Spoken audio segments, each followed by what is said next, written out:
Banyaknya partai politik yang ikut serta dalam pemerintahan menyebabkan munculnya persaingan antar partai. Partai-partai politik yang ada cenderung memperjuangkan kepentingan golongan daripada kepentingan nasional. Partai-partai yang ada saling bersaing, saling mencari kesalahan dan saling menjatuhkan. Partai-partai politik yang tidak memegang jabatan dalam kabinet dan tidak memegang peranan penting dalam parlemen sering melakukan oposisi yang kurang sehat dan berusaha menjatuhkan partai politik yang memerintah. Hal inilah yang menyebabkan sering terjadinya pergantian kabinet. Kabinet tidak berumur panjang sehingga program-programnya tidak bisa berjalan sebagaimana mestinya dan menyebabkan stabilitas politik, sosial ekonomi, serta keamanan terganggu.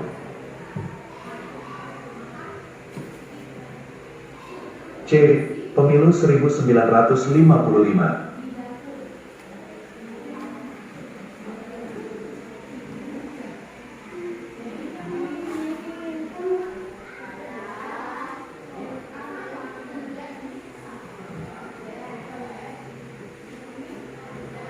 Pada tahun 1955 diselenggarakan pemilihan umum, pemilu pertama di Indonesia. Pemilu pertama ini merupakan tonggak demokrasi pertama di Indonesia. Keberhasilan penyelenggaraan pemilu tahun 1955 menandakan telah berjalannya demokrasi di kalangan rakyat. Rakyat telah menggunakan hak pilihnya untuk memilih wakil-wakil mereka. Banyak kalangan yang menilai bahwa pemilu 1955 merupakan pemilu paling demokratis yang dilaksanakan di Indonesia. Pada pemilu pertama ini, 39 juta rakyat Indonesia memberikan suara.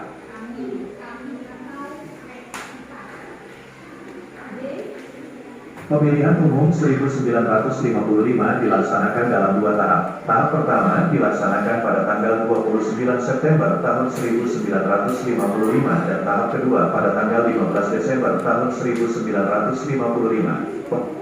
Untuk membuat undang-undang dasar yang tetap untuk menggantikan UUD sementara 1950. Anggota DPR hasil pemilu 1955 dilantik pada tanggal 20 Maret tahun 1956. Sedangkan pelantikan anggota konstituan dilaksanakan pada tanggal 10 November tahun 1956.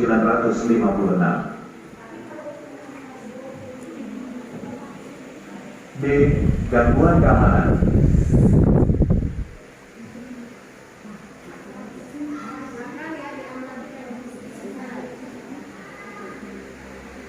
Pemilu tahun 1955 berhasil diselenggarakan dengan lancar, tetapi ternyata tidak dapat memenuhi harapan rakyat yang menghendaki pemerintah yang stabil. Para wakil rakyat terpilih hanya memperjuangkan partainya masing-masing sehingga pergantian kabinet terus saja terjadi dan mengakibatkan keadaan politik dan keamanan menjadi tidak stabil.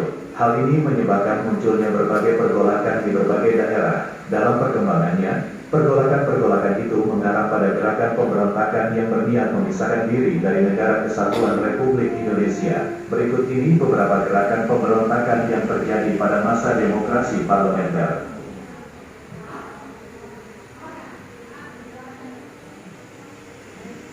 1. Pemberontakan Angkatan Perang Ratu Adil, APRA.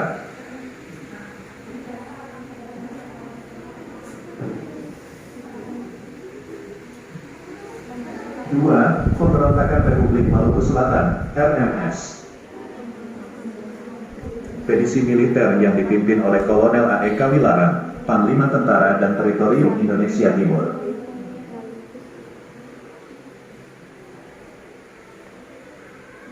3. Pemberontakan Andi Aziz, APRIS dari KNIL yang bertanggung jawab atas keamanan di Makassar. Tuntutan itu tidak dipenuhi dan pemerintah Republik Indonesia tetap mendatangkan APRI sebagai pasukan keamanan. Ketika APRI benar-benar didatangkan ke Sulawesi Selatan, hal ini menyulut ketidakpuasan di kalangan pasukan Andi Aziz. Pasukan Andi Aziz kemudian bereaksi dengan menduduki beberapa tempat penting di Makassar, seperti pos-pos militer, kantor telekomunikasi, lapangan terbang, serta menahan Letnan Kolonel A.J. Moko Ginta yang menjabat sebagai Panglima Tentara Teritorium Indonesia Timur.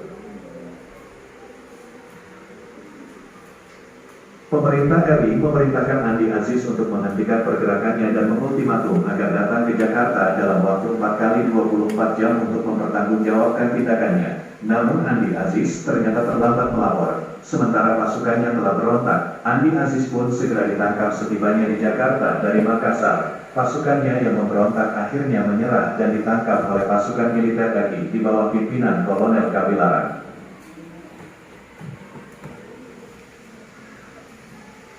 4. Pemberontakan PRRI dan Permesta.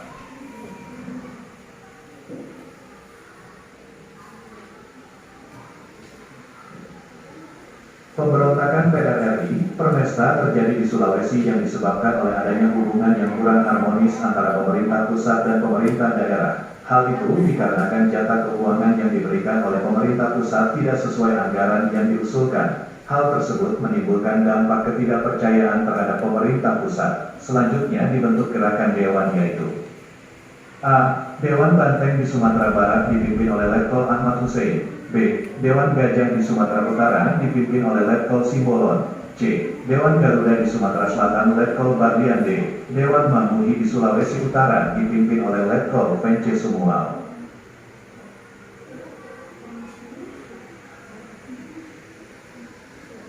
Puncak pemberontakan ini terjadi pada tanggal 10 Februari tahun 1958. Ketua Dewan Banteng mengeluarkan ultimatum kepada pemerintah pusat. Isi ultimatum tersebut adalah menyatakan bahwa Kabinet Juanda harus mengundurkan diri dalam waktu 5 kali 24 jam. Setelah menerima ultimatum tersebut, pemerintah pusat bertindak tegas dengan cara memberhentikan Letkol Ahmad Hussein secara tidak hormat. Oleh karena ultimatumnya ditolak pemerintah, pada tanggal 15 Februari tahun 1958, Letkol Ahmad Hussein mengumumkan berdirinya PRRI, kemudian diikuti oleh pengumuman Permesta pada tanggal 17 Februari tahun 1958 di Sulawesi. Untuk menumpas pemberontakan PRRI Permesta, pemerintah melancarkan operasi militer. Pada tanggal 29 Mei tahun 1961, Ahmad Hussein dan tokoh-tokoh PRRI lainnya akhirnya menyerah.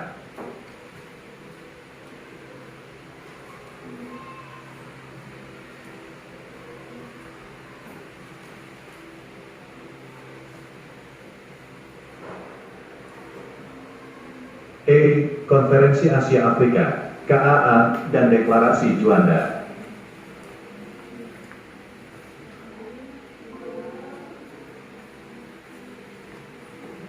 Pada masa demokrasi parlementer, Indonesia banyak mengalami gangguan stabilitas politik dan keamanan. Meski demikian, pemerintah pada masa demokrasi parlementer mampu mewujudkan beberapa keberhasilan yang membanggakan. Di antaranya adalah penyelenggaraan Konferensi Asia Afrika, KAA, dan Deklarasi Juanda.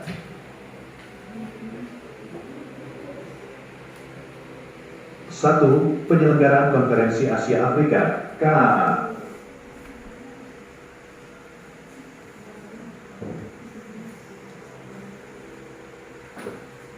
Konferensi Asia Afrika, KAA, diselenggarakan pada tanggal 18 sampai 24 April tahun 1955 di Bandung. Konferensi ini dihadiri oleh 29 negara. Sidang berlangsung selama 1 minggu dan menghasilkan 10 prinsip yang dikenal dengan Dasar Sila Bandung. Penyelenggaraan Konferensi Asia Afrika, KAA, membawa keuntungan bagi Indonesia. Pamor Indonesia sebagai negara yang baru merdeka naik karena kemampuannya menyelenggarakan konferensi tingkat internasional. Keuntungan lainnya adalah dukungan bagi pembebasan Irian Barat yang saat itu masih diduduki Belanda. Pulau di Indonesia. Hal ini menyebabkan kapal-kapal asing bebas mengarungi lautan tersebut tanpa hambatan.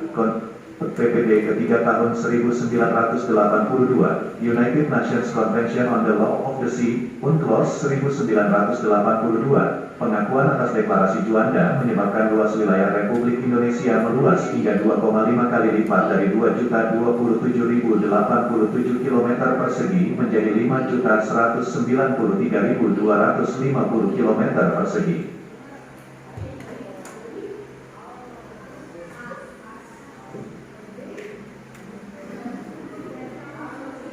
2. Perkembangan ekonomi. Pada masa demokrasi parlementer, bangsa Indonesia menghadapi permasalahan ekonomi. Permasalahan yang dihadapi pemerintah Indonesia pada saat itu mencakup permasalahan jangka pendek dan permasalahan jangka panjang. Permasalahan jangka pendek yang dihadapi pemerintah Indonesia saat itu adalah tingginya jumlah mata uang yang beredar dan meningkatnya biaya hidup. Permasalahan jangka panjang yang dihadapi pemerintah adalah pertambahan jumlah penduduk dan tingkat kesejahteraan yang rendah. Untuk memperbaiki kondisi ekonomi, pemerintah melakukan berbagai upaya, antara lain adalah sebagai berikut.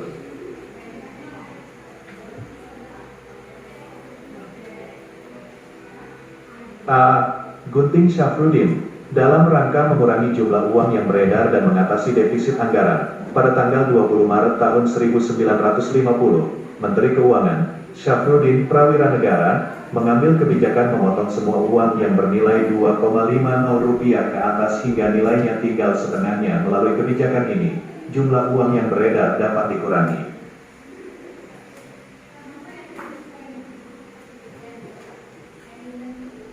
B. Sistem ekonomi gerakan benteng. 1. Menumbuhkan kelas pengusaha di kalangan bangsa Indonesia. Para pengusaha Indonesia yang bermodal lemah diberi kesempatan untuk berpartisipasi dalam pembangunan ekonomi nasional. 2. Para pengusaha Indonesia yang bermodal lemah perlu dibimbing dan diberikan bantuan kredit. 3. Para pengusaha pribumi diharapkan secara bertahap akan berkembang menjadi maju.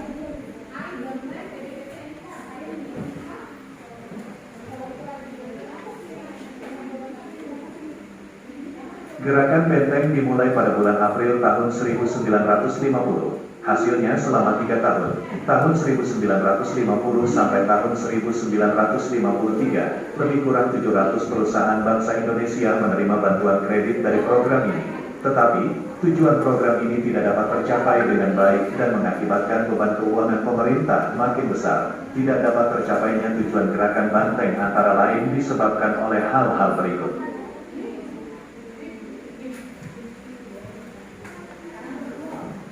1. Para pengusaha pribumi tidak dapat bersaing dengan pengusaha non-pribumi dalam kerangka sistem ekonomi liberal. 2. Para pengusaha pribumi memiliki mental yang cenderung konsumtif. 3. Para pengusaha pribumi sangat bergantung pada pemerintah. 4. Para pengusaha kurang mandiri untuk mengembangkan usahanya. 5. Para pengusaha ingin cepat mendapatkan keuntungan besar dan menikmati cara hidup mewah. 6. Para pengusaha menyalahgunakan kebijakan dengan mencari keuntungan secara cepat dari kredit yang mereka peroleh.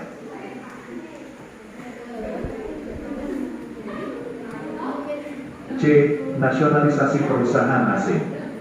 Nasionalisasi perusahaan asing dilakukan dengan pencabutan hak milik Belanda atau asing yang kemudian diambil alih atau ditetapkan statusnya sebagai milik pemerintah Republik Indonesia. Nasionalisasi yang dilakukan pemerintah terbagi dalam 2 tahap.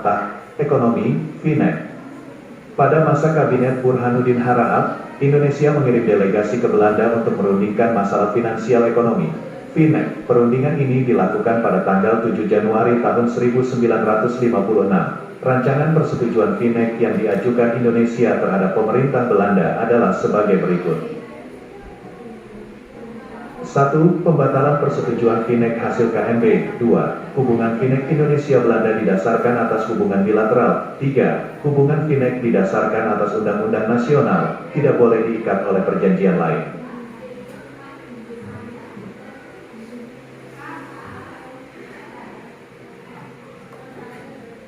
Namun usul Indonesia ini tidak diterima oleh pemerintah Belanda, sehingga pemerintah Indonesia secara sepihak melaksanakan rancangan FINEK-nya dengan membubarkan Uni Indonesia Belanda pada tanggal 13 Februari 1956 dengan tujuan melepaskan diri dari ikatan ekonomi dengan Belanda. Dampak dari pelaksanaan FINEK ini, banyak pengusaha Belanda yang menjual perusahaannya, sedangkan pengusaha pribumi belum mampu mengambil alih perusahaan Belanda tersebut.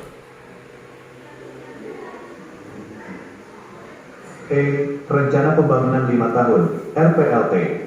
Pada masa Kabinet Ali Sastroamidjojo II, pemerintah menyusun rencana pembangunan 5 tahun yang rencananya akan dilaksanakan antara tahun 1956 sampai tahun 1961. Rencana ini tidak berjalan dengan baik disebabkan oleh hal-hal berikut. 1. 1. Depresi ekonomi di Amerika Serikat dan Eropa Barat pada akhir tahun 1957 dan awal 1958 mengakibatkan ekspor dan pendapatan negara merosot. 2. Perjuangan pembebasan Irian Barat dengan melakukan nasionalisasi perusahaan-perusahaan Belanda di Indonesia menimbulkan gejolak ekonomi. 3. Adanya ketegangan antara pusat dan daerah sehingga banyak daerah yang melaksanakan kebijakan ekonominya masing-masing.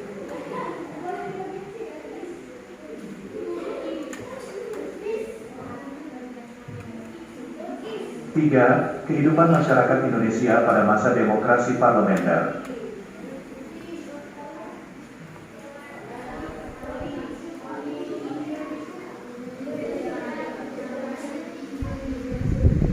A. Kehidupan sosial. Kehidupan sosial masyarakat Indonesia pada masa demokrasi parlementer banyak dipengaruhi oleh gejolak politik dan permasalahan ekonomi. Gejolak politik menyebabkan munculnya gangguan keamanan di berbagai tempat, dan upaya perbaikan ekonomi yang tidak berjalan lancar, menyebabkan meningkatnya angka kemiskinan dan pengangguran.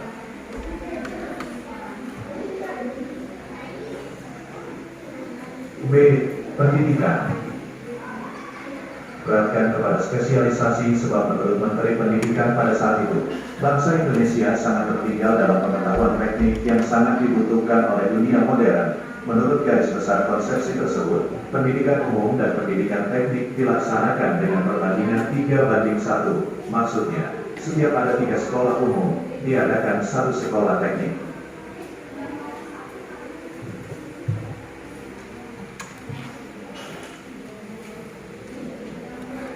Setiap lulusan sekolah dasar diperbolehkan melanjutkan ke sekolah teknik menengah 3 tahun, kemudian melanjutkan ke sekolah teknik atas 3 tahun. Setelah lulus sekolah teknik menengah dan sekolah teknik atas, diharapkan siswa dapat mengerjakan suatu bidang tertentu. Selain itu, karena Indonesia merupakan negara kepulauan, di beberapa kota seperti Surabaya, Makassar, Ambon, Manado, Padang, dan Palembang diadakan akademi pelayaran, akademi oseanografi, dan akademi riset laut. Tenaga pengajarnya didatangkan dari luar negeri seperti Inggris, Amerika Serikat, dan Prancis.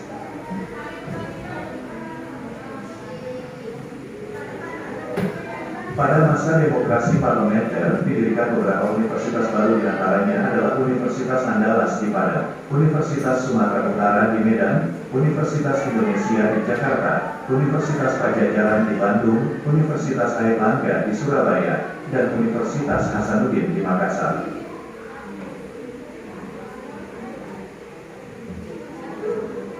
C. Kesenian.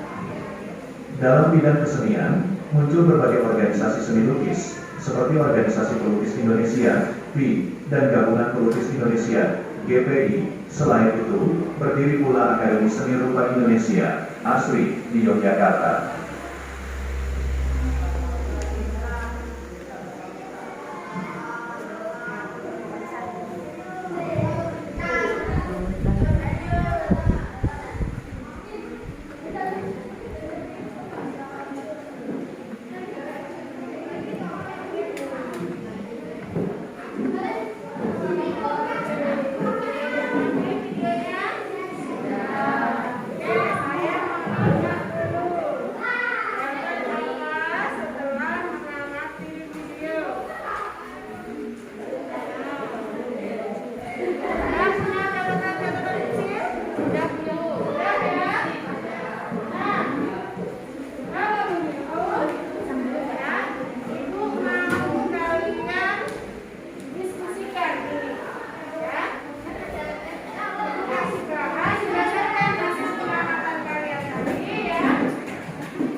sebuah sistem pemerintahan di mana perempuan dipunyai peranan penting dalam pemerintahan. Dalam hal ini, memiliki kewenangan dalam mengangkat perdana menteri dan anggota pun bisa menjadi pemerintahan. Ya, betul. Ada yang ditanyakan? Saya Bu dari nomor 2. Siapa? Sebutkan namanya. Aku. Ayu dan kelompok dari kelompok 2. Ya, silakan. Pada masa ini, parlemen akan secara langsung mewakili rakyat dalam membuat undang-undang. Ya, betul. Sudah ditambahkan ya oleh kelompok 2. Kelompok 3 yang menambahkan boleh silakan. Ya, ayo, silakan. Demokrasi parlementer ialah sistem perorganisasian dalam suatu negara dan dengan adanya tanggung jawab kepada lembaga legislatif untuk melakukan pembentukan kabinet kerja dan melakukan pemilihan presiden dan wakil presiden. Sistem demokrasi parlementer cenderung lebih dekat dengan kekuasaan yang digunakan oleh rakyat. Namun sistem ini melakukan pemilihan pada saat pemilu legislatif sedang dilaksanakan. Sistem parlementer dalam parlementer tersendiri kurang stabil. Terdapat beberapa kelebihan dan kekurangan dalam pelaksanaan demokrasi parlementer. Ya, sudah dijelaskan ya. Sudah dijelaskan dan ditambahkan oleh kelompok 3 ya. Betul sekali ya. Yang disebutkan oleh kelompok 1, kelompok 2 dan sudah dijelaskan secara jelas oleh kelompok 3. Betul sekali. Apa tadi masa demokrasi? Adalah Sebuah sistem pemerintahan di mana parlemen mempunyai peranan penting dalam pemerintahan. iya, betul. Jadi parlemen yang memiliki peranan penting. Nah, kita tadi lihat ya di video ada kata-kata umum kabinet pada masa demokrasi parlementer itu kata pendek. Coba siapa yang berani menjelaskan kenapa umum kabinet pada masa itu tidak panjang? Ya, silakan Dina. Saya memulai dulu. Karena partai politik diberi kebebasan dan keadilan. Tidak terbanyak pada artinya menyebabkan kabinet berganti dari sekitar 8 kali pergantian. Iya, kenapa? Bagaimana? Karena partai kata kelompok 1 katanya ada banyak Bu. Ada lagi yang ingin menambahkan? Boleh ini kelompok 2. Kalimat sebagian karena lima partai itu banyak tetapi dalam partai pemerintah banyak dikasih seperti itu yang berada di dalam koalisi partai yang sebenarnya soal kebutuhan partai atau kabinet tertentu. Kemudian salah satu partai pendukung mengundurkan diri dari kabinet, maka kabinet akan mengalami krisis kabinet. Presiden hanya menunjuk seseorang punya ketua partai untuk membentuk kabinet. Kemudian setelah berhasil pembentukannya, maka kabinet dilantik oleh presiden. Iya, betul. Apa yang disampaikan oleh kelompok 2. Secara mudah tidak hanya partainya banyak, namun ada lagi sebab, ya. Karena apa tadi Lin? Apa Lin? Selain partainya banyak, apa lagi? Tidak ada partai yang memiliki mayoritas mutlak. Ya, tidak ada partai yang memiliki mayoritas mutlak. Ada lagi yang ingin menambahkan? Oke,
banyak apa? Seperti yang disebutkan oleh kelompok 2, banyak perguruan tinggi yang berdiri ya. Di Makassar ada, di mana lagi tadi? Jakarta ada,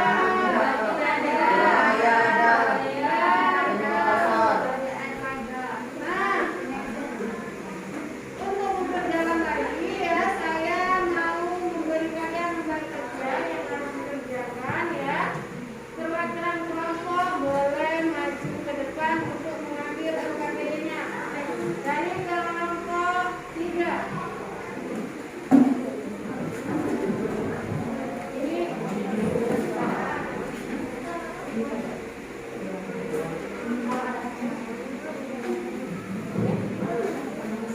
Kelompok 3 silakan. Pertama.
Kerjakan ya, berdasarkan diskusi kalian tadi ya.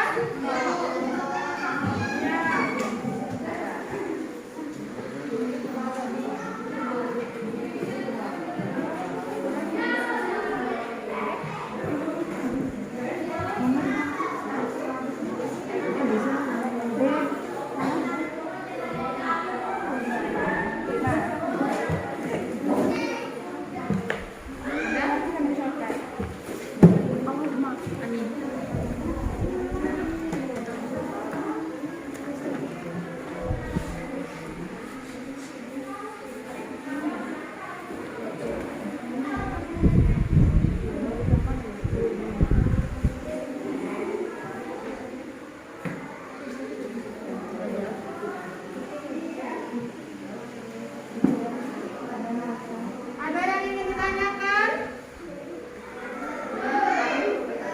Jangan lupa tulis nama dan kelas ya. Kerjakan secara berkelompok.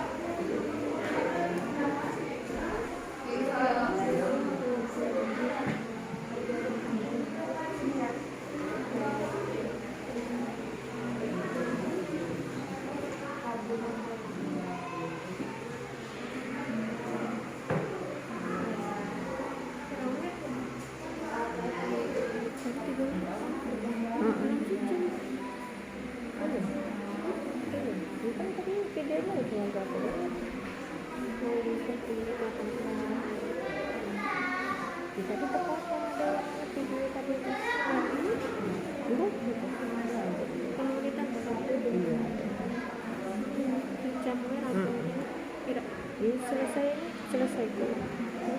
Jadi urutan.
Berdasarkan yang kita pelajari tadi, karena apa?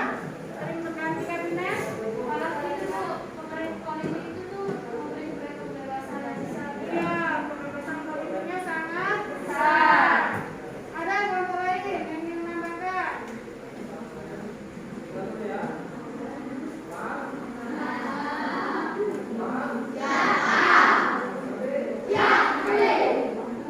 Oh ya, jadi memang pada masa ini kebebasan politik itu besar sehingga apa? Mengakibatkan apa?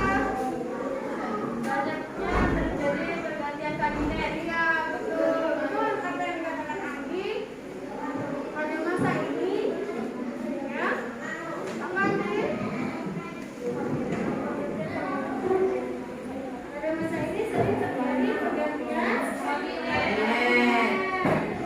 Karena apa? Karena partai politik akan kebebasan yang sangat besar untuk berpegang dengan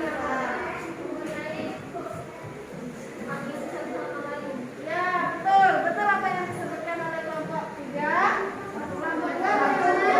Kelompok 1. Ya. Kelompok berapa ini? 3. Kelompok 3 sama tidak? Pendapatnya? Sama. Ya, kelompok 2 ini menambahkan silakan. Jawabannya dapat saya sama guru. Sama. Iya, dia sudah dilihat tadi ya. Menjelaskan bahwa memang apa?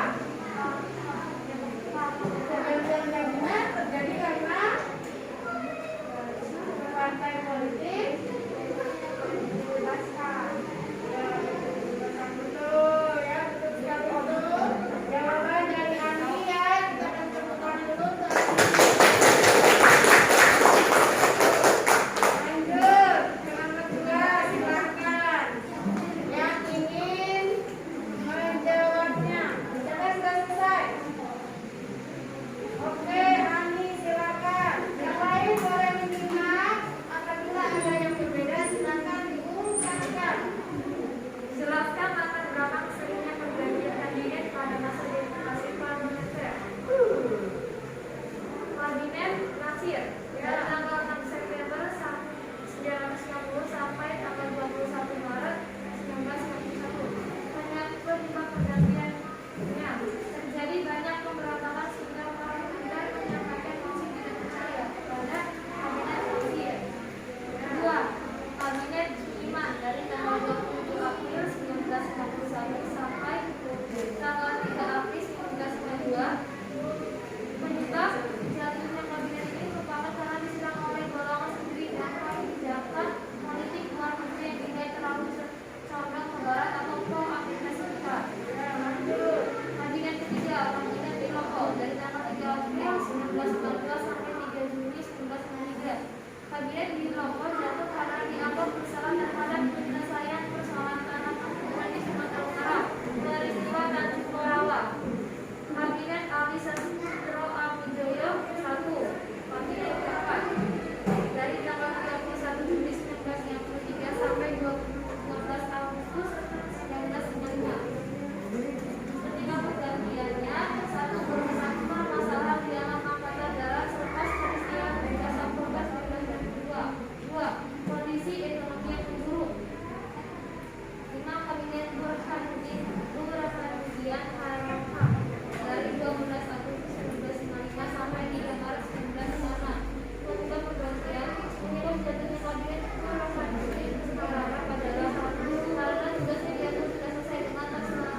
bersama dengan kelompok 1.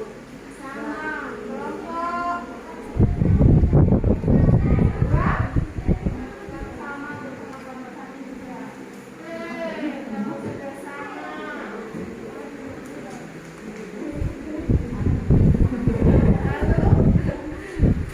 Lalu nomor 3 apa?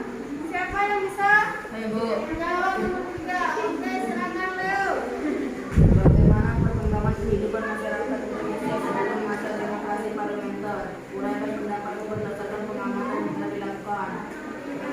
Perkembangan kehidupan masyarakat Indonesia sebelum demokrasi parlementer adalah undang-undang yang digunakan yaitu UUD 1945. Pemilu belum pernah dilakukan sehingga demokrasi belum dibentuk. Tuh, ya. Kelompok lain, silakan. Menurut kelompok 3, pada saat itu undang-undang yang digunakan adalah Undang-Undang tahun 1945. Belum juga terjadi demokrasi karena belum ada pemilu, ya. Ada pendapat lain, silakan. Pendapat lain. Silakan.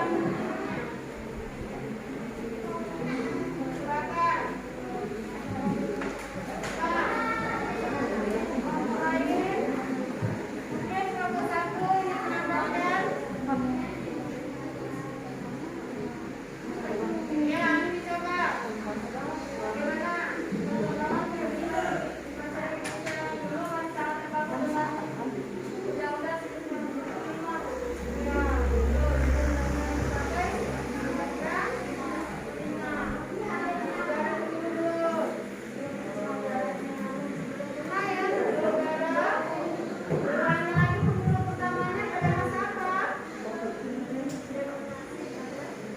Demokrasi parlementer. Iya.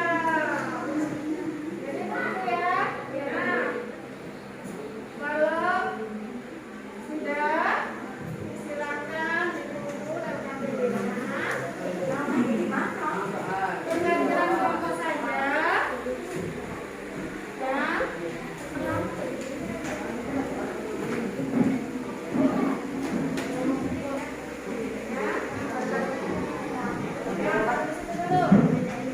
Nah, sebelum kita akhiri pelajaran kita buat kesimpulan dulu ya.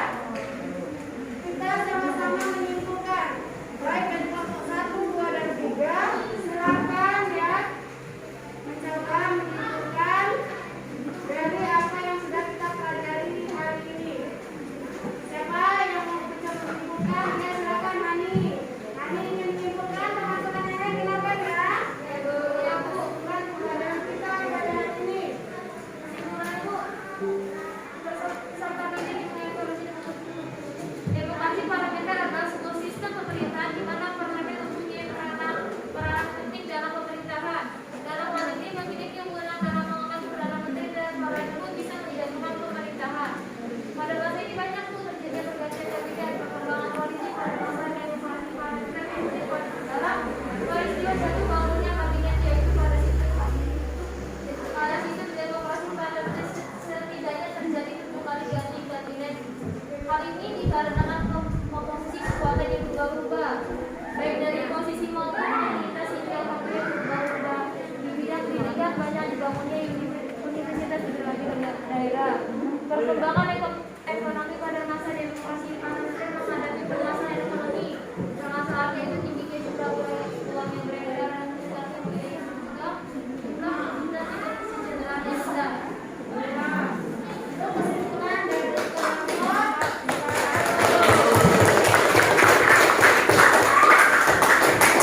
Ada lagi yang mau mengatakan kesimpulan? Ya, silakan Ayu. Perkembangan ekonomi pada masa demokrasi parlementer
Paham semua?